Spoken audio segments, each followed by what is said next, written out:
இந்தியாவுக்கு என்னதாங்க ஆச்சு? வெறும் 124 ரன் வந்து அடிக்க முடியலையா? இந்த அளவுக்கு வந்து சொந்த மண்ணுல இவ்வளோ மோசமா கிரிக்கெட் விளையாடுவீங்களா? அப்போ நியூசிலாந்துக்கு எதிரா வந்து பார்த்தீங்கன்னா, இப்படிதான் மோசமா விளையாண்டீங்க, தோல்வி அடைஞ்சீங்க, சீரியஸ விட்டுட்டு போனீங்க. இப்போ வந்து மறுபடியும் வந்து சவுத் ஆப்பிரிக்காக்கு அகைன்ஸ்டா இப்படி ஒரு மட்டமா கிரிக்கெட் விளையாண்டுருக்கீங்களே! இந்த அளவுக்கு மோசமா வந்து கிரிக்கெட் விளையாண்டவே கிடையாது. இந்த மாரி வந்து மோசமா கொஞ்சம் கூட வந்து பொறுப்பே இல்லையா? டெஸ்ட் மேட்சஸ்ல பொறுப்பே இல்லாம இப்படி கிரிக்கெட் விளையாண்டீங்கன்னா, என்னதையா பண்றது? டெஸ்ட் மேட்ச்ல பொறும, நல்ல ஒரு பார்ட்னர்ஷிப் பில்ட் பண்ணணும். அந்த பொறும சுத்தமா கொஞ்சம் கூட இந்த இந்தியன் டீம் கிட்ட கிடையவே கிடையாது. அந்த மாரி வந்து பார்த்தீங்கன்னா, ரசிகர்கள் வந்து பயங்கரமா விமர்சனங்கள் வந்து கொட்டி தள்ளிட்டு இருக்காங்க. இந்தியா பொறுப்பே இல்லாம இந்த டெஸ்ட் மேட்ச் வந்து தோல்வி அடைஞ்சிருக்காங்க. படுதோல்வி அடைஞ்சிருக்காங்கன்னு சொல்லிட்டு இருக்காங்க. அது எல்லாமே தெளிவா டீட்டெயிலா வந்து பார்க்கலாம். அதற்கு முன்னாடி இப்ப தான் நீங்க வந்து ஃபர்ஸ்ட் டைம் நம்ம சேனலுக்கு வரீங்கன்னா, மறக்காம நம்ம சேனல சப்ஸ்கிரைப் பண்ணிக்கங்க. பக்கத்துல பெல் ஐகான் இருக்கும். அதையும் கிளிக் பண்ணீங்க. அப்பதான் நம்ம போடக்கூடிய வீடியோஸ் எல்லாமே பார்த்தீங்கன்னா, உங்களுக்கு வந்து நோட்டிஃபிகேஷன் வரும் நண்பர்களே. வாங்க தெளிவா வீடியோல பார்த்துடலாம். India versus South Africa first test Eden garden மைதானத்துல வந்து பார்த்தீங்கன்னா, பயங்கர ஒரு மோசமான ஒரு முடிவு இந்தியாவுக்கு கிடைச்சிருக்கு. பிளஸ் சொந்த மண்ணுல 30 ரன் வித்தியாசத்துல ஒரு தோல்வியை தழுவியிருக்காங்க. 1க்கு 0 அப்படின்னு சவுத் ஆப்பிரிக்கா முன்னிலையும் வகிச்சுட்டாங்க. இந்த சைடு 2 டெஸ்ட் மேட்ச் தான். இதுல 1க்கு 0ன்னு முன்னிலையை வச்சுட்டாங்க. WDC ஃபைனலுக்கு போனா இப்படிலாம் தோல்வி அடைஞ்சா ஒண்ணுமே பண்ண முடியாது ராஜா. அந்த அளவுக்கு வந்து மோசமான ஒரு தோல்வி வந்து இந்தியா வந்து பண்ணியிருக்காங்க. ஃபர்ஸ்ட் நாள்ல வந்து பார்த்தீங்கன்னா, வந்து சவுத் ஆப்பிரிக்கா 159 ரன் அடிச்சாங்க. பிளஸ் அதுக்கப்புறம் இந்தியா வந்து பார்த்தீங்கன்னா, ஃபர்ஸ்ட் இன்னிங்ஸ்ல 189 ரன் அடிச்சு 30 ரன் லீட் குடுத்திருந்தாங்க. செகண்ட் இன்னிங்ஸ பொறுத்தவரைக்கும் டே 2ல சவுத் ஆப்பிரிக்கா பேட்டிங்ல மறுபடியும் வந்து அவங்களோட ஸ்ட்ரகிலிங் தொடருச்சு.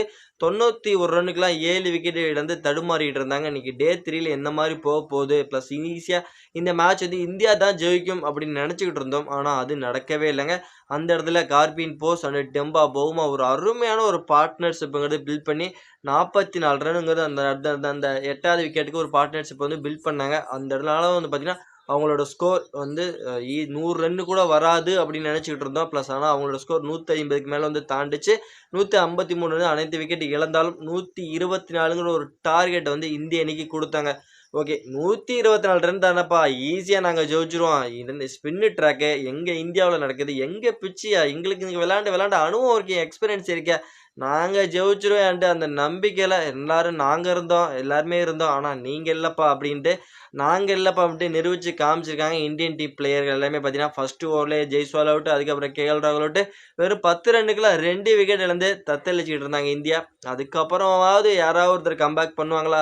ஏன்னா டெஸ்ட் மேட்ச பொறுத்தவரைக்கும் இப்டி தான் இருக்கும். விக்கெட் போகும். பிளஸ் அதுக்கப்புறம் யாரோ பார்ட்னர்ஷிப் வந்து பில்ட் பண்ணுவாங்க.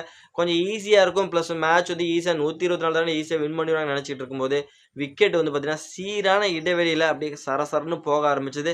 ஒரு பக்கம் வந்து பார்த்தீங்கன்னா, வாஷிங்டன் சுந்தரம் மட்டும் தனி ஆளா நின்னு போராடிட்டு இருக்காப்புல. அவரையும் வந்து பார்த்தீங்கன்னா, ஒரு கட்டத்தில வந்து அவுட் எடுக்கிறாங்க. குறிப்பா ஹேர்மரோட பவுலிங் சூப்பரா இருந்தது.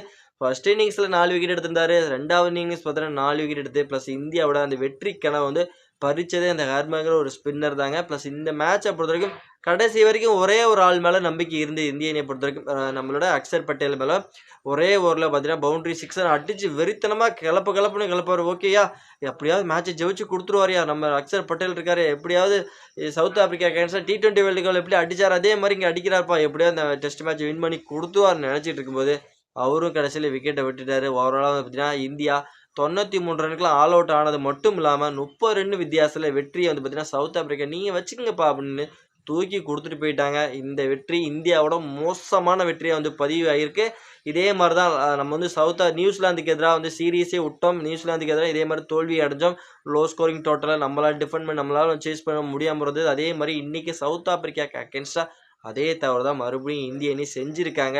இந்த இந்திய அணி ரொம்ப ரொம்ப ரொம்ப ரொம்ப வந்து மட்டமா இன்னைக்கு வந்து கிரிக்கெட் விளையாண்டுருக்காங்க. ஒரு சைடு சொல்லணும். பிட்சும் வந்து பார்த்தீங்கன்னா, பயங்கரமா ஸ்பின்னுக்கு சப்போர்ட்ஃபுல்லா இருந்து ஸ்பின்னருக்கு தான் வந்து பயங்கரமா அட்வான்டேஜ் எடுத்தாங்க. அந்த சைடு ஹர்மரா இருக்கட்டும், மகாராஜா இருக்கட்டும், அவங்க தான் டாமினேட் பண்ணாங்க. இந்தியன் சைடும் பார்த்தீங்கன்னா, நம்ம ரவீந்திர ஜடேஜா, அக்ஷர் பட்டேல்ட்டு இவங்க கொஞ்சம் டாமினேட் பண்ணியிருந்தாங்க. இருந்தாலும் இந்திய கண்டிஷன்யா அவங்க நம்ம விளையாண்டு காமிச்சிருக்கோம். நம்ம வந்து ஜெயிச்சிருக்கணும்யா.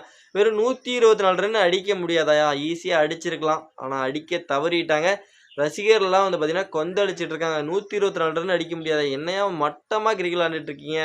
டெஸ்ட் மேட்ச்க்கு நீங்க வந்து லாக்கே இல்லாத ஒரு பொறுப்பே இல்லாத ஆளா இருக்கிறீங்க. டெஸ்ட் மேட்ச் மாரி அப்ரோச் பண்ணணும். நின்னு பொறுமையா விளையாடணும். பிளஸ் வந்து பார்த்தீங்கன்னா, எந்த பால் அடிக்கணும், எந்த பால் அடிக்கக்கூடாதெல்லாம் பார்த்து அப்படி அடிக்கணும். ஆனா நீங்க வந்து எல்லாமே T20 மோட்ல போயிட்டீங்களே. இப்ப எல்லாரும் T20 மோட்ல போயிட்டீங்கனால உங்களால வந்து பார்த்தீங்கன்னா, வர்ற பால் எல்லா பாலுமே நீங்க வந்து பேட்ல படணும், பேட்ல பீட் பண்ணணும் தான் நினைக்கிறீங்க தவிர, டெஸ்ட் மேட்ச்‌க்கா உண்டான பாணியில யாரும் கிரிக்கெட் விளையாட மாட்டேங்கிறீங்க.